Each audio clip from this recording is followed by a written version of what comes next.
What we need is not more medication, but more education, because the best prescription is knowledge.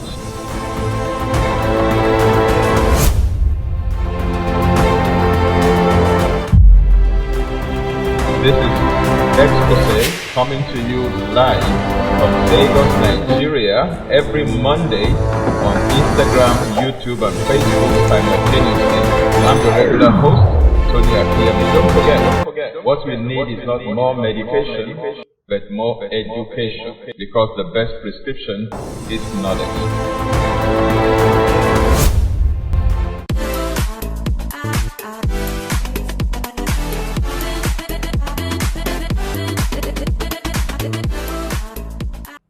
Hello and welcome to Exposé with Tony Akinyemi this beautiful Monday evening once again. We started a series last week on Eat to Live. We did part 1 and today we resume part 2. Don't forget, what we need is not more medication, but more education, for the best prescription is knowledge. For to be informed is to be transformed, and to be uninformed is to be deformed. In part 1 of Eat to Live, we concluded with 3 very important facts to note. And that's where I take off from today. The first important fact was the fact that we need to eat to live and not to live to eat. The second important fact is that those who live to eat may invariably not live long enough to eat enough. And the third one is that overeating is actually a sin, according to the Bible, and it has dire consequences. And so I read from Proverbs chapter 23, verses 1 to 3 today as our starting point. In the English Standard Version of the Holy Bible, Proverbs 23, verses 1 to 3, it says, "When you sit down to eat with a ruler, observe carefully what is before you, and put a knife to your throat if you are given to appetite. Do not desire his delicacies, for they are deceptive food." What a word. Okay, that's food for thought. Meditate on it. Think about it. In the Bible, you hear words like Selah. That means pause and think about it. Meditate about it. I have some tips that I want to share with us today, particularly for wives and mothers, not because they are the only ones who work in the kitchen, but they are, for the most part, the ones that work in the kitchen. In many cultures, wives and mothers prepare the meals for the family.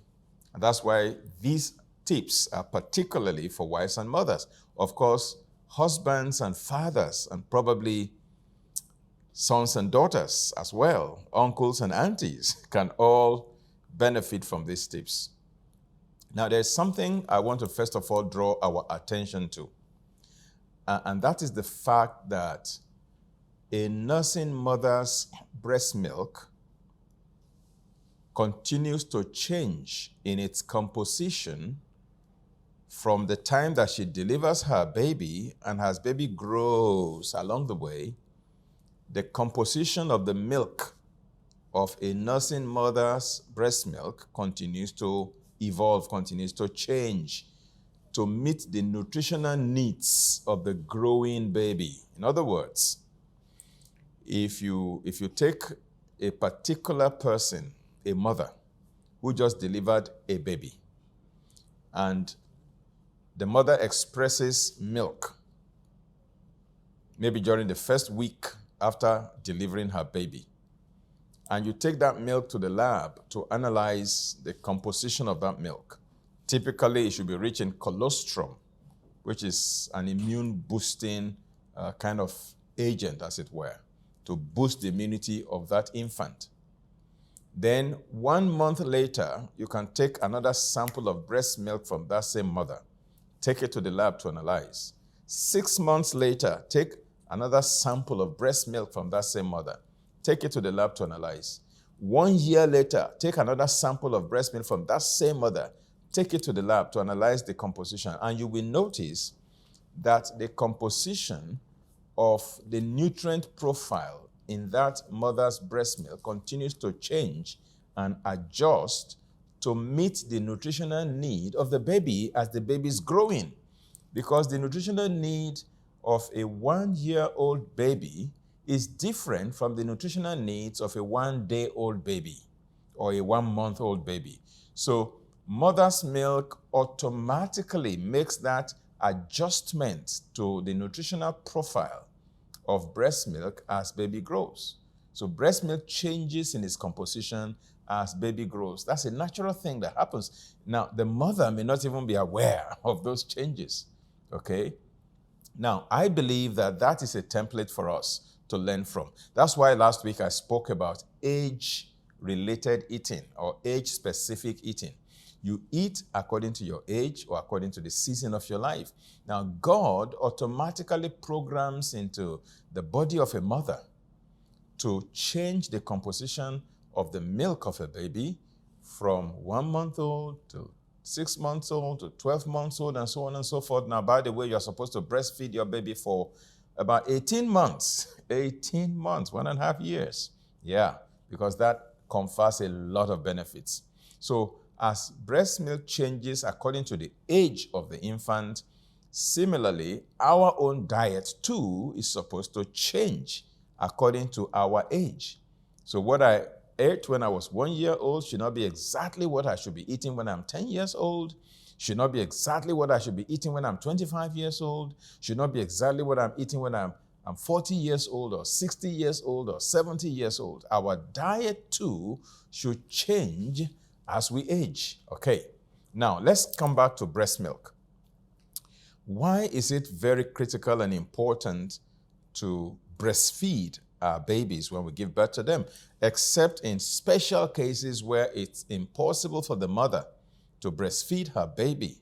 Maybe the mother died in the process of delivering the baby, that's maternal death, or the mother is not lactating and is not able to produce breast milk to feed the baby, or the mother is ill and maybe is on very strong medications that can express in the milk, and so they don't want the baby to take the medication in the milk, or whatever other reason, okay, that makes a mother not to be able to breastfeed her baby. Those are exceptions to the rule. But the general rule is that a healthy mother who is lactating should do exclusive breastfeeding of her baby during the first 6 months of life without supplementing with any other thing. Okay, and then from 6 months up to 18 months, breast milk continues while supplementing with some other kinds of food, all right? As far as I'm concerned, baby formula has no place whatsoever in the scheme of things, except in those rare cases where those conditions I mentioned would not permit the mother to be able to nourish or to nurse her baby, and then infant formula can come. That is the exception to the rule, not the rule. Okay, so what are the benefits of breastfeeding? Now, the word breastfeeding itself can serve as an acronym for the benefits of breastfeeding. B stands for best food for the baby. R stands for readily available and reduces the incidence of allergy. Children that are exclusively breastfed rarely develop food allergies because a child can almost not develop any allergic reaction to her own mother's breast milk or his own mother's breast milk, okay? I'm using the word breastfeeding as an acronym to illustrate the benefits of breastfeeding. B, best for food for the baby. R, readily available and reduces the incidence of allergy. E, it is economical. Every mother can afford, almost every mother can afford breast milk because they produce it themselves, all right? You don't need money to buy it. As long as the mother is eating and hydrating properly, she lactates, and so it's economical. And God does not discriminate there. The rich can lactate, the poor can lactate, It doesn't matter your ethnicity, your skin color, as long as you're a woman, you're a mother, you just gave birth to a baby, all things being equal, you're supposed to lactate. So everybody can afford breast milk. It's very economical too, okay? A, antibodies are in breast milk to boost the immunity of the child. S, satisfies the baby's nutritional needs. Like I said, as the baby grows, the nutritional profile of breast milk also adjusts to meet the nutritional needs of the baby. T, temperature of breast milk is always constant, okay, because it is stored in the mother's breast, so it's always constant. It's neither too cold nor too hot, all right? F, it is ever fresh, not sour. It doesn't go off, ever fresh. The storage mechanism in the body of the mother is so supernatural, so divine that it doesn't go off, it doesn't go wrong. It's ever fresh. Then E, it is easy. Breastfeeding is easy once it is established, once the mother, learns to establish that practice. And then the second E, it encourages bonding between mother and child. Then D, breast milk digests easily, easily digestible. You don't get constipated, as it were, on breast milk. I, it also helps the mother because it inhibits ovulation, thus enhancing child spacing. That's family planning for you there, okay? And then N, no mixing required. You don't need water to mix the infant formula. It's already premixed from heaven, as it were. And G, gastroenteritis prevention. That's using the spelling breastfeeding as an acronym to illustrate the benefits of breastfeeding. Okay, so the first tip for us to eat to live is breastfeed your babies. That gives them a good head start in life. It helps them to have a good takeoff, robust IQ, robust immunity, and proper growth, okay, during the first 1 or 1.5 years of life. Second tip about eating to live is the one I mentioned last week, age-specific eating or age-related eating. Now, so from 0 to 6 months old, I have established that exclusive breastfeeding, except in those exceptions I mentioned. Then when the baby is 6 months old up till 18 months old, breastfeeding still continues, plus select adult food like liquid food, semi-liquid food, semi-solid food, and what have you. Then from 18 months to 25 years, that's when the metabolism of a child is at its best. During that season of life, 1.5 years to 25 years old, a child can eat several meals a day into their young adulthood, okay? Just make sure they're eating the right food, not junks. Then from age 25 to 40, I will propose that you begin to reduce the number of cooked meals that you eat to twice a day between age 25 and 40 because your metabolism is beginning to slow down, all right? And then you supplement with a lot of raw food. You eat fresh fruits, you take raw vegetables, you take smoothies, you take nut milk, okay? Raw nuts to supplement. But in terms of cooked food, I would say between age 25 and 40, not more than 2 cooked meals a day. And then from age 40 to 50, I propose 1.5 plates of cooked food per day. You can eat the whole plate of cooked meal in the afternoon. Of course, you precede that with a bowl of vegetable salad before you eat your lunch. That's a whole plate of food. And then during supper, you make your salad bigger, and then you eat only half a plate of food, okay? Half a portion of food in the evening. That's 1.5 portions of cooked food when you are 40 to 50. Then from 50 until you see Jesus face to face, I propose that you eat only 1 cooked meal a day. Now, you can divide that into half a portion in the afternoon and half a portion in the evening.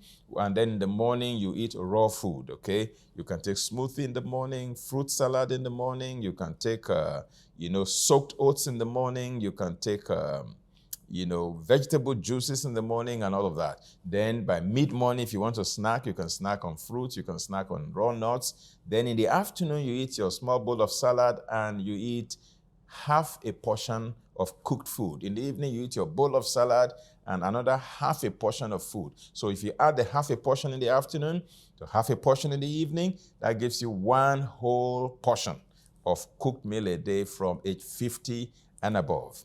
Now let's talk about the third tip regarding your cooking utensils, because you can have very good, organic, nutritious food from the garden. You bring it to your kitchen to cook it, and then you use the wrong cooking utensils, and then you contaminate the food. So I'll give you some tips about cooking utensils. By the way, in the next season 15 of Exposé, we're currently in season 14. In season 15, which begins in July, by the special grace of God, we're going to be talking about toxic metals, environmental toxins, and toxic metals will feature prominently. So I'll be talking about aluminum there. But right now, in terms of your cooking utensils, as the third tip for you to eat to live and not eat to be sick or eat to die, all right, you must avoid the use of aluminum cooking utensils because aluminum leaches easily into your food, particularly if what you're cooking in that aluminum cooking pot is acidic. And something like tomato is very acidic. So when you boil your tomato in your aluminum pot, part of the aluminum will leach into the food. And when aluminum gets into your body does not easily excrete aluminum. So it keeps building up. And at some point, it begins to cross the blood-brain barrier. And then it can cause neurological damages because it gets into your central nervous system and causes derangement. I'll be talking more about that in season 15, beginning from July. So avoid the use of aluminum cooking utensils because aluminum, like I said, easily leaches into food. It's a metal that accumulates in the body and may cause neurodegenerative diseases. In fact, many scientists have implicated aluminum for Alzheimer's disease in old age. So number 4 tip is your cooking methods. I would say there are certain cooking methods that you should avoid completely. Smoking your food is not good, like smoked fish, smoked this, smoked that. It produces cancer-causing agents, carcinogens. Frying your food, deep frying, is also not good because it also produces trans fats. Stir fry is okay, sauteing is okay, but deep frying, those who want to indulge once in a while, no problem, but please don't make it a habit. And if you're sick and you hope to reverse your disease, if you're dealing with disease reversal, please, no compromise on this at all. And then don't allow the nutrients in your food to leach into the water that you're going to throw away after cooking. Sometimes we boil our vegetables, particularly our tubers, yam and potatoes and what have you, in water, and then part of the nutrients in the food leaches into the water, and then we throw away the water and eat the food. We have diminished the amount of nutrients in the water. As much as possible, keep the nutrients locked in. That's why you cook your potatoes in the jacket, so you can keep the nutrients locked in. You don't lose the nutrients as such. I normally recommend the Salad Master set of cooking utensils or Innove cooking utensils if you have the means to invest in that. I call it an investment, okay? You're not just spending money when you buy those cooking utensils. You're actually investing in your health, in your family's health, when you invest in a set of the Salad Master cooking utensils as well as all the Innove cooking utensils. Then you also must make sure you don't overcook your food so you don't damage the delicate nutrients in your food. These are some simple cooking tips for you to make sure that you get the best out of your food from your kitchen. We're going to go on a short break.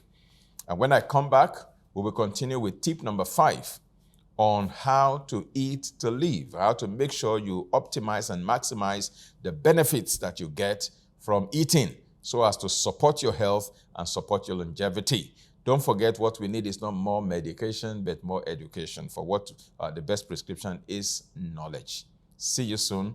I'll be back shortly. Meet Emily. She is passionate about living a healthy life, but finds it difficult to access information on health and wellness. Cancer is survivable. That is until she discovered the online healthy living training offered by Reverend Tony Akinyemi on lms.rafainstitute.org.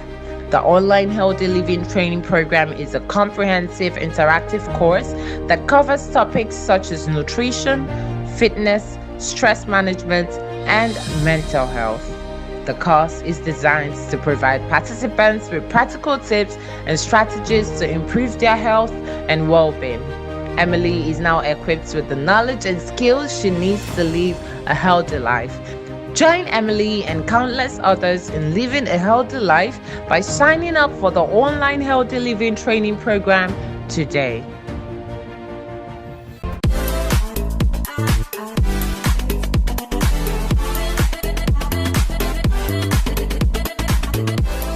Welcome back to Exposé with Tony Akinyemi this beautiful Monday evening. Eat to Live, Part 2. That's our discussion for today. And I'm giving you tips on healthy cooking, healthy eating, and what have you. We've given 4 tips to date. Now I want to go on to tip number 5. And tip number 5 is if you want to eat to live, you must deliberately incorporate raw foods into your menu, raw food, uncooked food. Feed your family with more raw foods than cooked foods. Don't be afraid of germs, okay? Just make sure you maintain proper hygiene, right? Clean your vegetables very well. Now, in most countries of the world, before groceries, particularly raw food, gets to the supermarket, to the grocery stores, they are already irradiated to destroy all germs before they get there. In many other countries, that is not done. So it depends on where you live anyway. So just make sure you clean your food thoroughly so you don't get, bacterial infections and what have you from your raw vegetables. But don't be afraid of germs. The terrain of your body is more important than the germs, okay? Because of time today, I won't delve into the terrain theory, okay, by Antoine Béchamp and, Louis Pasteur, who were great scientists that debated all through their lifetime whether the germ is the issue or the terrain of the body. The internal milieu in the body is what is more important than the germ that is invading. Antoine Béchamp believed that if your internal milieu is good, your immunity is good, your pH is good, there's no toxicity inside, you are well nourished, you don't have deficiency. Even if germs, come in contact with your body, they don't stand a chance to establish an infection, okay? Because your body can then ward them off and fight off and remain healthy. Whereas Louis Pasteur believes that, once germs get into your body, wow, that's a problem. They will cause disease. So make sure no germ enters your body. So kill them before they get to you. That's why he established, what we now know as pasteurization. Pasteurization is from the name of Louis Pasteur. Pasteur is his surname, okay? And it simply means you cook whatever you are pasteurizing to a very high temperature. Either you boil it or you heat it to kill all the germs before you now ingest. So don't allow the germs to come in because the germs can give you problems. Whereas Béchamp believes that, look, the germ is not the problem, the terrain is the problem. Of course, we must all observe all rules of sanitation and hygiene, but then you must also understand that pasteurization damages most of the nutrients in your food. Last week, I mentioned the fact that certain nutrients are thermosensitive, heat sensitive. So when you heat them to certain temperatures, you actually damage them and then you diminish the nutritional value of that food. Of course, there are certain nutrients that are more digestible and more assimilable when you cook them than when you eat them raw, but those are specific cases, all right?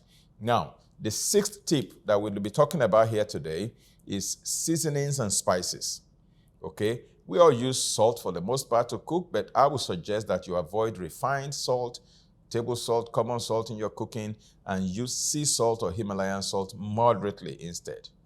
Then avoid monosodium glutamate by all means. It's not a nutrient that you need. It's a chemical. It's an irritant. It's toxic to your body. Monosodium glutamate is found in most of the cubes that we use to cook and in most of the seasonings that come with your noodles, all right? Please avoid monosodium glutamate if you want to eat to live. I think I've done a season and several episodes on the dangers of MSG, so I don't want to go there today. You can use herbal seasonings, such as curry, such as thyme, oregano, basil, dill, bay leaves, ginger, garlic, you name them, turmeric. These are all wonderful seasonings, onions, to season your food. And we also have different native seasonings in different cultures. In Nigeria, we have things we call like iru, ogiri, dawa dawa, and all kinds of different seasoning herbs available in Nigeria. Many cultures also have their own different kinds of seasonings. Just acquaint yourself with what is available in your environment and learn the skills to use them, to improve the taste as well as the medicinal value, the nutritional value of your food. Now, tip number 7 about eating to live has to do with what we drink. Okay, most of us enjoy, apart from drinking water, we drink beverages and various other things like milk and all of that. So what do we do in terms of the things we drink? I would suggest that water, good old water, should be your best beverage for the family. Water. Now, if you serve the right beverage to your family, beginning with water as the most important beverage, then you can include herbal teas, freshly extracted vegetable juices, and then smoothies and nut milk. If you serve these to your family, then you are feeding your family to live. You are eating to live and not eating to die, not eating to be sick and not living to eat. Okay? I will say avoid pasteurized, hormone-laden cow's milk. Okay? And substitute that with nut milk, like tiger nut milk, like coconut milk, almond milk, hazelnut milk, hemp seed milk, nut milk, milk made from nuts. If you must eat or take animal milk, then I suggest goat milk. Goat milk is fantastic, okay? Goat milk is almost exactly like human milk. In fact, you can read that in the Holy Bible. That is the prescribed milk in the Bible. Proverbs 27 and verse 27. You can read Proverbs 27 verses 26 and 27, but particularly Proverbs 27, 27. And you will see that it is prescribed there that you should feed your family with goat's milk rather than cow's milk. Cow's milk is too high in casein protein. Casein protein is pro-inflammation. Now, whey protein is what is very high in human breast milk, and that's what is also very high in goat's milk. There's approximately 80% whey protein and only 20% casein protein in human breast milk as well as in goat's milk. But in cow's milk, it's the opposite. Where you have 80% whey protein in goat's milk, you have only 20% in cow milk and about 80% of casein protein, which promotes inflammation and is highly mucus forming. That's why those who are very allergic to many things and those who are dealing with asthma and other respiratory disorders, I personally will encourage them to stay away from cow's milk and opt for goat's milk or, nut milk if they are not allergic to the nuts. Some people also recommend sheep milk or camel's milk, but I stick with goat milk because that's the one I see in the Bible. See, I'm a pastor, you see.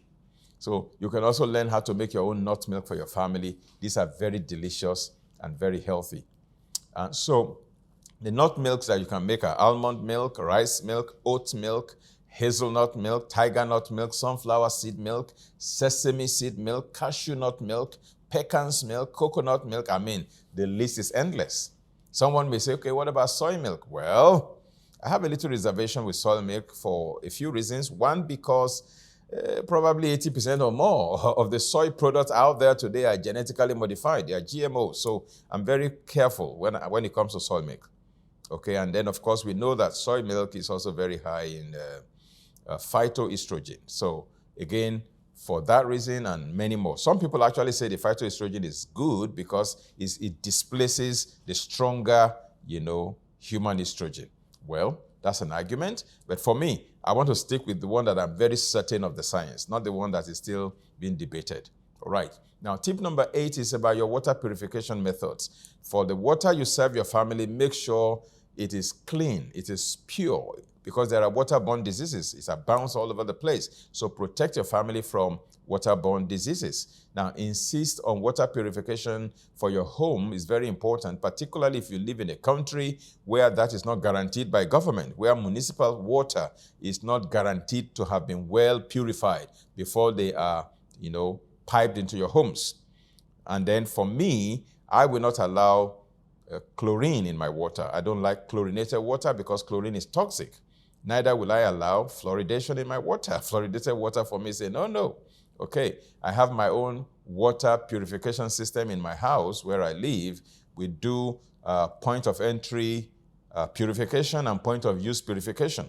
In other words, we have a system to purify the water before it enters into the building. We have all kinds of filters installed, outside the building before the pipe enters into the building and is distributed around the house. And then point of use purification. In my kitchen, we also have water purification devices there. The water we drink and the water we use in cooking is further purified, okay? Different ways that you can install in your house. You can do reverse osmosis, you can do steam distillation, you can do, ozonization, all kinds of different ways to purify your water. Talk to experts and they will advise you the best for, your house. Some people boil their water. Well, that's fair. That at least that will kill the germs. But then it doesn't remove other pollutants and contaminants. Some people simply filter. Okay, filtration is also fair because at least it takes some things out. But most filtration system will not take everything out that you need to take out.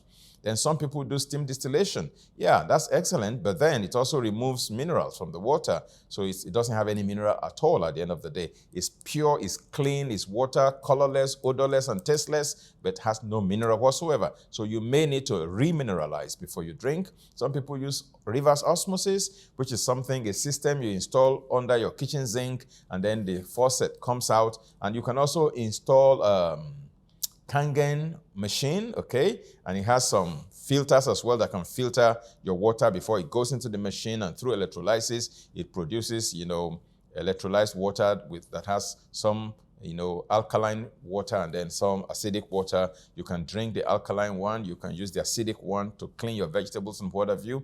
And some people use chlorination. For me, that is bad. That is no. Now let's go to shopping tips. When you're going shopping, buy fresh and organic groceries for your family. They are more health-giving, organic. They cost more, but they taste better, and they are more nourishing. Then if you have the luxury, you can plant a small, organic garden if you have the space to do it. It will save you a lot of money, also improve your family's health. Now, I used to grow some kinds of vegetables, in my compound. I still do in some little ways where I am, in small, pots with soil. I put soil in there. I plant yam. I plant some vegetables. I plant okra. I plant all kinds of things right there. Then you can store your foodstuff properly to avoid spoilage and wastage. Okay, that's how to make sure you run your family's eating plan. Okay, now when you go to grocery shopping, particularly in some climes, like I live in Nigeria, for example, if I go grocery shopping in Nigeria, for example, and I need to buy things like beans, because in Nigeria, I'm aware that many of those who sell beans, they spray it with very dangerous and deadly chemicals. One of them is sniper. They spray it with sniper. So if I am buying beans, I want to make sure I see 1 or 2 weevils, insects inside, crawling all over the place. Then I know that it's not toxic. That's why weevils could survive. But if I don't spot at least 1 weevil, I'm not going to buy. It doesn't have to be many. If there are too many, again, the weevils will ruin the beans. But 1 or 2 is enough, just as a sign that this is not, toxic. At least insects can survive. Humans will survive if they eat it. Okay? Now, let me give you a sample menu for your day. Breakfast, lunch, supper. Now, breakfast options, which normally should take place between 7 and 9 a.m., Option A, you can take fresh fruits. Option B, you can take vegetable juices. If you're taking vegetable juices like carrot juice, mixed with green vegetable juices, or beetroot juice with green vegetable juices, you can take like 4 ounces to 8 ounces 3 times. You can take one at 7 a.m., one at 9 a.m., one at 11 a.m., and that's breakfast, okay? Or smoothies or soaked oats. You can soak your oats in coconut milk and sweeten with date or sweeten with stevia or honey or what have you. Now, if you look at the Bible, you will see that in Mark chapter 11, verses 12 to 14, St. Mark's Gospel chapter 11, verses 12 to 14, even Jesus in the morning when he was hungry for breakfast, he wanted to eat fruits for breakfast. So he went to a fig tree looking for fruits to eat for breakfast. That for me is where I got my clue that fruits are very good for breakfast, because that was the practice of Jesus Christ. Now for your lunch, my suggestion that you take your lunch between 12 and 2 p.m. and start with half of your lunch, vegetable salad, raw vegetable salad, okay? Carrot, cabbage, lettuce, cucumber, tomato, onions, avocado pear, maybe a few cashew nuts, maybe with sunflower seeds, pumpkin seeds, and then the appropriate dressing. You eat your salad first, and then your cooked food follows. That's your lunch. Then for your supper, between 5 and 7 p.m., you can eat 60 to 100% of your supper as vegetable salad, depending on your weight. If you're obese, make it 100% vegetable salad. If you're overweight, maybe 60% or 70% or 80% salad, and then 20% cooked food, okay? Depending on your weight, that determines the ratio you eat for supper. But it should be a combination of raw vegetable salad and cooked food. Then for mid-morning cereals, if you want to introduce cereals, mid-morning meal, you can eat, muesli in nut milk, oats, amaranth, or those of us in Nigeria, ogi, pap, akamu, all right? Or whole grain organic cereals. But I would say avoid breakfast cereals that are loaded with sugar, with artificial sweeteners or artificial flavors and what have you. Avoid those ones entirely. Then for your snacks, you can snack on raw nuts like almonds, walnuts, coconuts, and all of those, sunflower seeds or avocado pear, fresh fruits like apples, guava, watermelon, pineapple, pawpaw, banana, mango, or certain vegetables like carrot, garden eggs, and what have you. That is, if those are not contraindicated for you. If you're diabetic, you need to avoid the very sweet ones. If you have arthritis, avoid, the garden eggs and what have you. Be sure to avoid white flour products, and pastries such as, chin-chin, biscuit, meat pie, donut, pancake, all of those things. No, those are not necessarily important. Then you need to equip your kitchen properly if you want to eat to live. Your kitchen could be the best hospital in the world or a poisoning center, depending on what you serve your family from there. So equip your kitchen properly. Every good kitchen must be equipped with the right tools: blender, water purifier, water revitalizer, Kangen machine, juice extractor, a refrigerator, a food processor, a dehydrator, a sprouter, a kitchen scale, heavy gauge stainless steel or glass cookware, or salad master, or Innove, a pressure cooker, not from aluminum, okay? Salad spinner, and what have you. All of these are necessary tools in your kitchen, okay? Now, this is very hard to say, but, well, let me just say it because I know it is important for me to say it. It's my strong advice. Please throw away your microwave oven. Well, that's my thought. That's my opinion. You don't have to agree with me, but that's my thought, okay? Now, because of time, they've signaled me that my time is up. We will not be able to deal with condition-specific eating today, okay? So let's leave that alone. What I mean by that is that you eat according to the condition that you're dealing with, all right? If you're diabetic, there's a way to eat. If you're hypertensive, there's a way to eat. If you're arthritic, there's a way to eat. If you're obese, there's a way to eat. If you're underweight, there's a way to eat. It all depends on the condition that you're dealing with. Let me conclude today by saying that man is a food-dependent creature. If you don't feed him, he will die. If you feed him inappropriately, part of him will die, and he will die instrumentally. If you feed him correctly, however, he can live up to 120 years of age in good health. Now, La Rochefoucauld made a profound statement, and I quote. He said, "To eat is a necessity, but to eat intelligently is an art." To eat is a necessity, but to eat intelligently is an art. So man is a food-dependent creature. Therefore, you need to feed him correctly and feed him intelligently. Hippocrates said, "Let your food be your medicine, and let your medicine be your food." Okay? One guy that I know said this one. He lives in Lagos, Nigeria. His name is Tony Akinyemi. He said, and I quote, "Sadly, many good wives have ignorantly and unknowingly fed their husbands, children, and themselves to disease and premature death because they don't know any better." All right? Ellen H. Richards Institute at Pennsylvania State College made a statement that I found. They said, only one person in 1,000 escapes malnutrition. Only one person in 1,000 escapes malnutrition. That's really, really damning. We need to work on what we eat and how we eat if we want to eat to live. Thank you again for spending your beautiful Monday evening with me on Exposé with Tony Akinyemi. What we need is not more medication, but more education, for the best prescription is knowledge. Do have a terrific week ahead of you. God bless you and bye. Meet Emily. She is passionate about living a healthy life, but finds it difficult to access information on health and wellness. Cancer is survivable. That is until she discovered the online healthy living training offered by Reverend Tony Akinyemi on lms.rafainstitute.org. The online healthy living training program is a comprehensive interactive course that covers topics such as nutrition, fitness, stress management, and mental health. The course is designed to provide participants with practical tips and strategies to improve their health and well-being. Emily is now equipped with the knowledge and skills she needs to live a healthy life. Join Emily and countless others in living a healthy life by signing up for the online healthy living training program today.